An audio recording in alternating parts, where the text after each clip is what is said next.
permasalahan. Selain itu juga kita tahu kalau kelas 3 itu memang tidak naik di bulan depan, tapi nanti naiknya tahun depan. Tapi kelas 1 dan kelas 2 naiknya ini hingga 2 kali lipat, hampir 2 kali lipat. Adilkah ini? Tepatkah ini? Itu yang akan saya bahas di malam hari ini. Sudah hadir di sini Mas Justinus Prastowo, staf sus Menteri Keuangan. Selamat malam Mas Justinus. Dan juga Bang Saleh Daulay. Wah, sudah lama sih berbicara dengan Bang Saleh, ini merupakan Komisi 9 DPR RI. Dan saya juga telah terhubung dengan kuasa hukum dari penggugat, karena ada seorang tukang kopi di Surabaya yang menggugat ke MA, mengatakan bahwa ini tidak adil apa yang dilakukan oleh pemerintah menaikkan iuran BPJS. Pak Muhammad Soleh, selamat malam Pak Muhammad Soleh. Malam Mbak. Ya Pak, bisa dijelaskan ini sebenarnya apa alasan dari klien Anda ini menggugat ke MA ini? Bagaimana Pak? Pertama bahwa 1 November tahun 2019 kami, Pak Kusnan Hadi ini juga mengajukan uji materi terkait Perpres 75 tahun 2019. Artinya pemohonnya tidak hanya yang di Jakarta, teman-teman yang KPJDI itu, tapi juga kita. Kan itu yang pertama. Yang kedua, pada saat kita dikabulkan kita sudah senang. Oke, berarti kelas 1, 2, 3 tidak ada lagi kenaikan, kembali kepada Perpres 82 tahun 2018. Ini dikabulkan oleh MA pada tanggal 27 Februari. Tetapi anehnya Presiden pada tanggal 5 Mei menerbitkan Perpres 64. Ini yang mengatur kenaikan lagi. Nah, ini yang menjadi pertanyaan kita. Artinya apa? Kita menganggap pemerintah, presiden ini sama saja mereka melecehkan putusan dari Mahkamah Agung. Kita tahu di dalam pertimbangan putusan Mahkamah Agung itu ada beberapa persoalan yang mestinya menjadi evaluasi dari pihak pemerintah. Misalnya salah satunya adalah kesalahan-kesalahan keuangan. Ini yang apakah pertanyaannya belum 2 bulan itu apakah sudah menjadi evaluasi atau tidak? Kok tiba-tiba Presiden mau menaikkan lagi? Meskipun kenaikan untuk 1 Juli itu adalah kelas 2 dan 1. Iya, Mbak. Ya, Mas Soleh, klien Anda ini sebenarnya kelas berapa BPJS-nya? Kalau kelas 3 kan memang tidak naik, naiknya tahun depan. Dan kelas juga masih 1. Oke, kelas 1. Merasa berat berarti? Jadi yang harus dipahami oleh publik bahwa BPJS kelas 1, kelas 2 itu bukan berarti orang kaya, bukan. Banyak teman-teman media, teman-teman wartawan, teman-teman saya pun mengambil kelas 2, mengambil kelas 1. Jadi bukan, kalau orang kaya tentu dia akan ikut asuransi swasta. Nah, Kusnan Hadi ini penjual kopi, dia merasa lebih safety kalau pakai kelas 1, kan gitu loh. Tapi bukan berarti dia orang kaya, bukan. Baik, ditahan dulu Mas Soleh. Sekarang saya ke Mas Justinus. Sebenarnya apa sih alasan pemerintah? Ini publik bertanya-tanya. Kok ibaratnya pahit sekali kado dari pemerintah. Lagi corona, PHK di mana-mana, daya beli rendah, naikin iuran BPJS. Iya. Saya klarifikasi, sebenarnya ini penyesuaian tarif hanya untuk kelas 1 dan kelas 2. Untuk peserta mandiri atau peserta bukan penerima upah. Harus diakui, menurut perhitungan aktuaris, biaya layanan kelas 1, 2, dan 3 itu sangat jauh di atas yang sekarang berlaku. Nah, untuk kepentingan itu, demi menjaga sustainabilitas BPJS Kesehatan supaya bisa melayani seluruh warga masyarakat, kita perlu melakukan penyesuaian. Jadi yang penting adalah PBI atau penerima bantuan iuran itu diperluas dari 96 juta sekarang menjadi 132 juta. Mereka gratis, tidak bayar iuran ditanggung oleh pemerintah sebesar 25.500 yang dulu, sekarang 42.000 rupiah juga tanggung pemerintah. Lalu yang kedua, untuk pekerja yang selama ini dibayar oleh pemberi kerja 4%, 1% dibayar sendiri, itu juga tidak naik. Artinya yang naik itu hanya yang peserta bukan penerima upah atau peserta mandiri kalau disebutnya. Itu pun juga demi keadilan. Kenapa? Karena mereka kalau tidak sanggup ikut kelas 1, kelas 2, kalau ikut kelas 3 juga tidak naik. Kenapa? Karena meskipun tarifnya 42.000, mereka cukup bayar 25.500 mulai Juli ini, karena yang 16.500 akan dibayar pemerintah.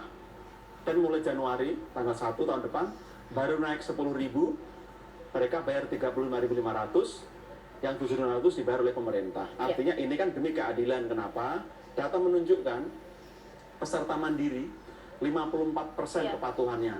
Jadi separuh itu tidak patuh, hanya membayar sekali, akses layanan tidak membayar lagi. Baik. Lalu ketunggaannya Mbak, yang penting defisit yang disumbang dari kelompok ini senilai 27 triliun.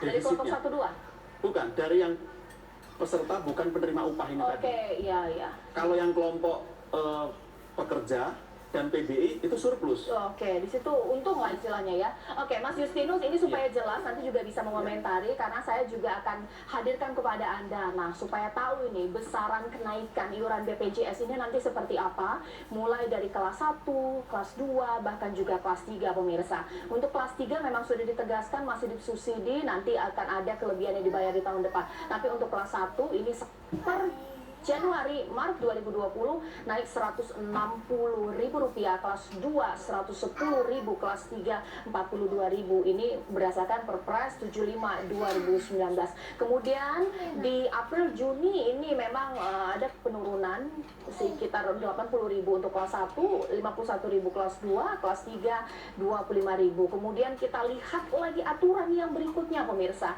yakni adalah ini Perpres nomor 64 tahun 2020, kelas 1 Rp150.000, kelas 2 Rp100.000, kelas 3 Rp42.000. Mas Justinus mengerti bahwa yang diselamatkan ini BPJS, tapi bagaimana kalau kondisinya rakyat malah tidak terselamatkan? Ada yang mengeluh ini pedagang kopi. Kenapa tidak terselamatkan? Karena Pak siapa? Pak Kusnan itu kalau tidak mampu ikut yang kelas 1 150 atau kelas 2 100.000, bisa ikut yang kelas 3, Turun kelas. tidak ada masalah. Layanannya sama, hanya beda kamar. Bayarnya cukup Rp25.500, lebih rendah dibanding yang beliau bayar sebelumnya. Oke. Tapi kalau ingin berkontribusi, ingat Mbak Caca, prinsip BPJS adalah kegotong royongan. Oke. Yang mampu membayar lebih tinggi untuk menyubsidi yang tidak mampu. Itu Oke. prinsipnya. Sekarang sudut pandang dari perwakilan rakyat ini bagaimana Bang Saleh Daulay? Banyak yang harus saya luruskan ini. Coba diluruskan. Pertama, tidak betul kalau dikatakan tidak ada kenaikan. Siapa bilang nggak ada kenaikan? Ada kenaikan. Itu buktinya disebut 42.000 kan? Dari 25.500 menjadi 42.000. Naik apa tidak? Naik, hanya saja ada subsidi 16.500. Sama dengan ini PBI. PBI ini gratis. Tidak gratis. Siapa yang bilang gratis? Itu dibayar. Yang bayar siapa? Negara yang bayar. Sama kayak tadi, itu kenaikan, cuman kenaikannya dibayar oleh negara. Ini mohon ini, rakyat harus tahu bahwa itu ada kenaikan, itu satu. Kemudian yang diluruskan lagi, satu lagi, betul bahwa Juli ini sampai Desember itu ada subsidi 16.500. Tapi per 1 Januari 2021 naik. Rakyat bayar 35.000. Berarti ada kenaikan dari 25.500 menjadi 35.000, ada naik 9.500. Naik atau tidak? Iya. Naik, berarti kan nggak betul. Tapi Nggak tepat gitu Tapi loh. memang ada opsi lain untuk menyelamatkan BPJS Kesehatan. Kalau misalnya nggak ada juga nggak ada jaminan kesehatan. Bagaimana? Sebetulnya ini kan sudah lama ini didiskusikan di DPR ya. Iya. Salah satu contoh misalnya, kita kan menginginkan tadi soal pendataan. Ini yang mau saya luruskan salah satu lagi. Katanya tadi sekarang PBI sudah mencakup sampai 230 juta orang. 132 juta orang. Ya. Sekarang saya tanya yang 96,8 juta saja tempo hari kita tanya sama Iya. pemerintah, ini datanya sudah lengkap enggak ini yang 96,8 juta ini? Ternyata masih belum lengkap, 96 masih ada yang belum terdaftar di 96,8 juta ini. Sekarang sudah 132 juta. Ada nggak yang 132 juta ini? Itu buktinya, faktanya ini sekarang masih banyak rakyat kita Baik. yang mengeluh saya ini layak, wajar, dapat begitu untuk jadi peserta PBI, Oke. tetapi tidak didaftarkan pemerintah. Malah justru ada teman saya yang buat DPR dapat kartu PBI. Baik. Nah, Gitu ini loh. menarik. Begini nih. Oke, tahan dulu Bang Saleh Daulay, tahan dulu Mas Justinus, mengingat ini sudah digugat TMA. Kalau misalnya gugatan ini kembali menang, dianulirkah kemudian kebijakan sesaat lagi? Apa kabar Indonesia Malam? Ya, kembali saya akan sapa Pak Soleh yang merupakan kuasa hukum dari Pak Kusnan Hadi. Pak Soleh, ini sebenarnya apa alasan klien Anda? Meskipun saya tahu hak masyarakat untuk menggugat, tapi dikatakan Mas Justinus, ya kalau misalnya tidak bisa bayar, boleh kemudian turun ke kelas di bawahnya karena fasilitasnya sama. Ini bagaimana, Mas Soleh? Apa jaminannya kalau kelas 1 turun kelas 3, kelas 2 turun kelas 3 tidak merugi? Kalau nanti merugi, apa jaminannya tidak menaikkan iuran? Itu satu.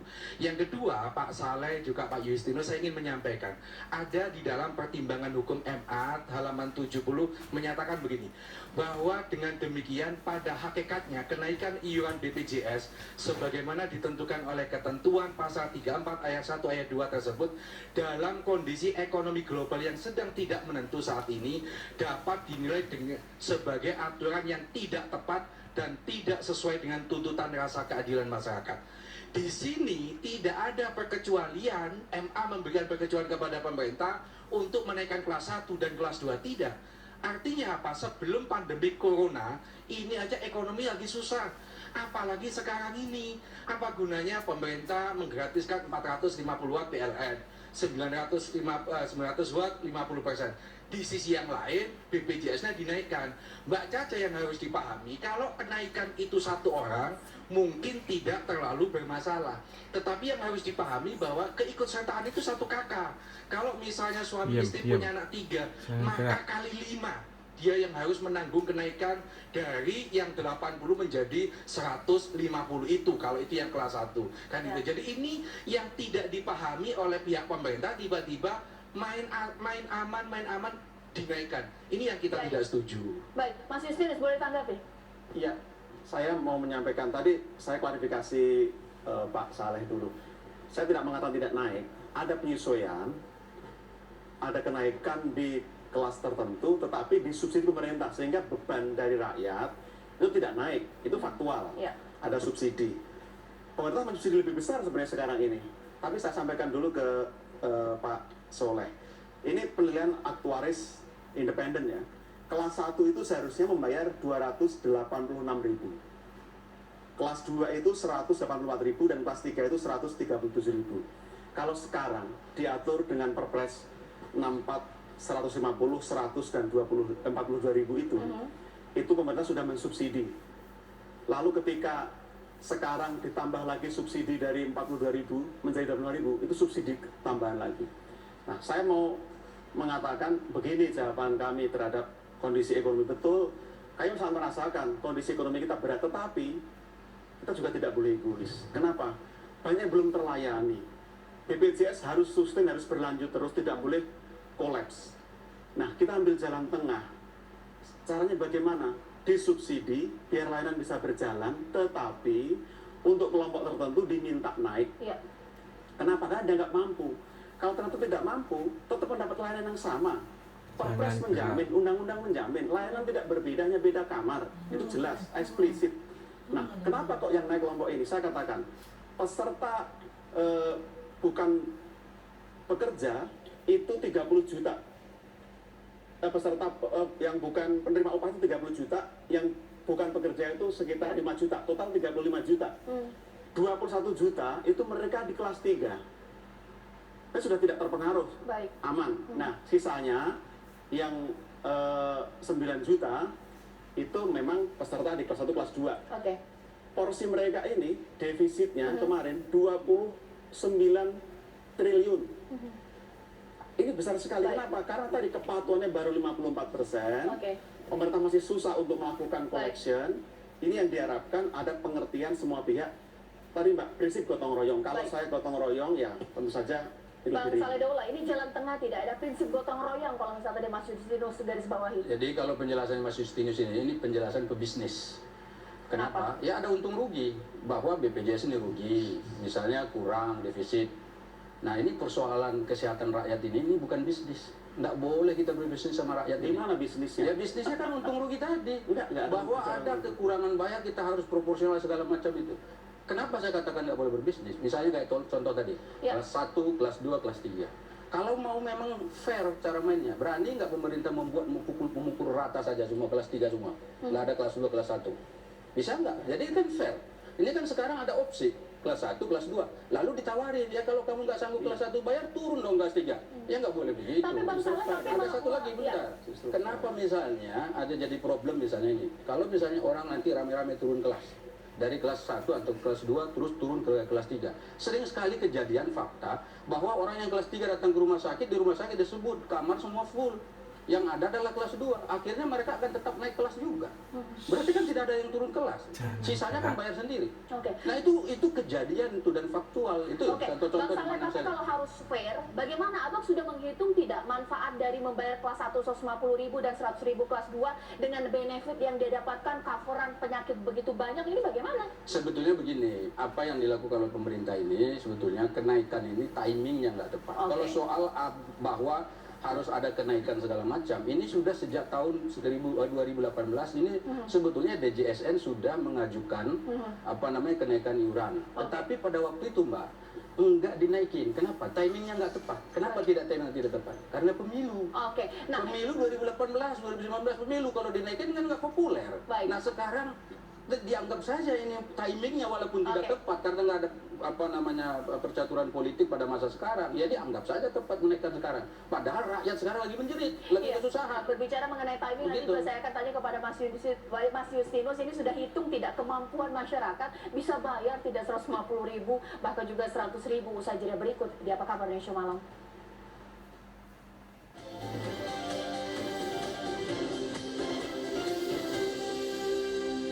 Kemudian saya akan bertanya kepada Mas Soleh. Mas Soleh yakin tidak bahwa gugatan Anda ini akan menang, mengingat memang kondisinya serba sulit, keputusan ini juga diambil karena memang kondisi keuangan negara ini tidak baik, defisit anggaran BPJS ini bagaimana? Ya sangat yakin. Pertama karena Perpres ini tidak mengacu kepada putusan dari Mahkamah Agung. Saya tadi sudah menyampaikan bahwa putusan Mahkamah Agung tidak bicara kelas 1, 2, dan 3. Pokoknya pada saat itu momentumnya tidak tepat, kondisi ekonomi lagi susah. Apalagi sekarang ini. Jadi kalau dari tadi Pak Saleh menyampaikan timingnya yang tidak tepat, itu satu. Yang kedua, di dalam gugatan kita ini kita juga mencoba, Pak Saleh, Pak Justinus, saya ingin menyampaikan persoalan rujukan berjenjang itu banyak dikeluhkan oleh peserta. Kenapa sih kalau saya sakit jantung harus ke puskesmas dulu? Kalau sudah perawatan 3 bulan kenapa harus dienolkan lagi? Kami pernah menangani kasus di Probolinggo, orang punya penyakit jantung ditolak oleh RSUD karena waktu rujukannya sudah habis, harus mulai nol. Naik sepeda motor menuju puskesmas, mati dia di jalan gitu. Jadi problem BPJS ini menurut saya problemnya sangat banyak. Lebih baik pemerintah itu evaluasi dulu supaya masyarakat itu ketika pelayanannya sudah cukup bagus dinaikkan, dia tidak akan bertanya banyak, tidak akan menolak. Tapi kalau kondisi ekonomi lagi susah, pelayanannya tetap buruk, tiba-tiba dinaikkan, tentu akan terjadi gugatan seperti sekarang ini. Mas Soleh, terima kasih banyak atas waktunya. Sekarang saya ke Mas Justinus, meski prinsipnya bagus, gotong royong, tapi tepatkah sekarang kalau misalnya sekarang PHK di mana-mana, makan aja susah gitu, apalagi bayar 150.000, ini bagaimana? Terima kasih. Pertama, saya mau menyampaikan ke Pak Soleh, terima kasih. Saya menghormati hak Pak Soleh, Pak Kusnan, karena itu warga negara, silahkan. Dan menurut kami bagus juga, itu diuji lagi di MA, supaya juga bisa diuji oleh majelis apakah betul pemerintah sudah melakukan perbaikan atau belum sesuai dengan pertimbangan dari MA. Yang kedua, kami sampaikan pemerintah justru tadi sampaikan Pak Soleh, wah ada kerumitan, ada kesalahan dan keruwetan di lapangan, betul. Tapi justru itu menjadi motivasi pemerintah untuk melakukan perbaikan. Rekomendasi audit BPKP, rekomendasi dari kajian KPK coba dilakukan, perbaikan-perbaikan dilakukan, maka pemerintah confident untuk melakukan penyesuaian ini. Kenapa? Karena paradigmanya membangun ekosistem sebenarnya. Bukan semata-mata isu iuran, tapi bagaimana membangun ekosistem jaminan kesehatan yang baik. Itu yang mau dilakukan oleh pemerintah, yang sekarang sedang dikerjakan. Bahwa ada masukan tadi Pak Saleh juga sangat bagus, itu jadi concern, kami sangat menghargai, dan kita bareng-bareng perbaiki ini. Bahwa ada PR, iya. Nah sekarang kita ada dalam pilihan sulit memang.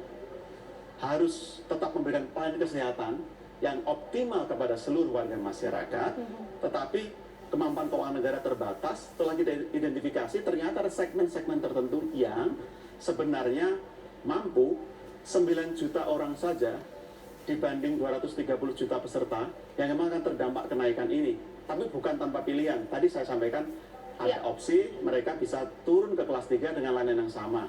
Ya. Dan saya sepakat dengan masukan dan kritik Pak Saleh tadi, betul ini ada kenaikan tarif, tapi pemerintah mensubsidi, dan ini bertahap. 1 Juli ada kenaikan, tapi disubsidi untuk kelas 3. Baik. Tahun depan naik 10.000, ada subsidi lagi. Oke. Mudah-mudahan ini menjadi jalan tengah yang Baik. baik. Kalau mengambil keputusan memang harus cepat, Mas Soleh, Bang Saleh Daulay di sini. Kalau misalnya evaluasi kan lama. Kementerian Keuangan nggak ada uang juga buat nutupin anggaran defisit BPJS. Ini bagaimana kemudian solusi dari DPR? Jadi sebetulnya kan sudah kita kasih alternatif ya. Kita juga ini kan setiap rapat dengan BPJS ini selalu jadi masalah. Rapat kita soal BPJS ini bukan hanya di Komisi 9, kita juga rapat lintas komisi dan komisi lain. Bahkan pernah rapat juga dengan pimpinan DPR bersama komisi-komisi dan pemerintah gitu loh. Dan yang kita sampaikan bukan hanya sekedar kritik. Kan saya juga pernah mengatakan begini loh, salah satu alternatif yang mungkin bisa segera dilakukan pemerintah adalah mereview undang-undang SJSN dan undang-undang BPJS. Nah di situ kan kita tahu bahwa banyak hal yang mungkin yaitu menyebabkan BPJS kita ini seperti sekarang ini keadaannya. Jadi itu harus direvisi lagi. Nah saya malah justru berpikiran kalau mau lebih radikal lagi, ya kita kembalikan saja BPJS tenaga kerja ini kepada Jamkesda. Jadi suruh bupati, suruh wali kota dan juga gubernur untuk memberikan pelayanan kesehatan di tingkatnya daerah masing-masing. Adapun pemerintah pusat, adapun pemerintah pusat itu adalah memberikan supervisi, memberikan pengawasan dan memberikan subsidi. Dan ingat Mbak, ini sekarang anggaran yang dikelola oleh BPJS ini besar. Jadi RKAT mereka ini jumlahnya 147 triliun. Nah kalau yang 147 triliun ini bisa kita bagi ke seluruh kabupaten kota, ini kan jumlahnya besar. Dan mungkin itu akan bisa memberikan pelayanan lebih bagus. Yang penting kita awasi. Kalau memang BPJS-nya tidak bisa diperbaiki. Baik. Terima kasih optimis ya. Terima kasih Mas Justinus, terima kasih Bang Saleh Daulay. Tadi ada Mas Muhammad Soleh dan pemirsa, ini ada fenomena lain ketika iuran BPJS naik, ternyata juga banyak yang jual surat keterangan bebas COVID-19 di lapak online pemirsa. Seperti apa sesaat lagi?